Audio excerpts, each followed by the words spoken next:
Dans toute la France, il est réputé pour son ambiance. Bollaert et ses près de 40 000 places. Les soirs de match, il règne en ce moment un étrange silence. Ne reste qu'une friterie et quelques stickers de groupes de supporters. Pour les trouver, il faut aller chez eux. Bonjour, bienvenue à Bollaert. Prêt pour le match. C'est dans leur salon que ces supporters ont vécu la montée en Ligue 1 et suivent le bon départ en championnat des 100 et or. Une vraie frustration.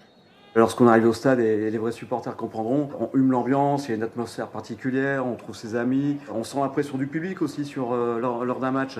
Et tout ça fait que c'est une ambiance qui est imperceptible, mais qui est totalement différente. Allez. Ça n'a rien à voir en termes de sensation. Pour Frédéric et sa famille, vivre le match devant sa télé est beaucoup plus stressant, sans compter la déception de ne pas pouvoir partager ses émotions. Oui. En deuxième mi-temps, la tension est à son comble.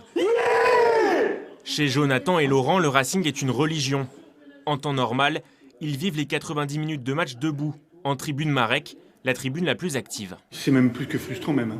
C'est invivable. Franchement, oui. Ouais, rien de vaut Bollaert, je veux dire. J'ai connu que la galère, la Ligue 2. J'étais abonné à la Licorne, les années Mamadov et tout. C'était très dur et là, vous pouvez revivre. Et ben non, on peut pas. Difficile de tenir en place quand la fin de match est tendue. D'ordinaire, ils seraient contre les barrières, en train de galvaniser leurs joueurs. Le Covid plus ça, alors là, c'est la totale. Mais c'est vrai que c'est compliqué, franchement. Parce qu'on va pas se mentir, on vit aussi pour le football. On vit pour Lens. Le gouvernement a reporté à janvier un potentiel retour des supporters dans les stades. Pour les fans de football comme ceux de Lens, ce serait peut-être le plus beau des cadeaux de Noël.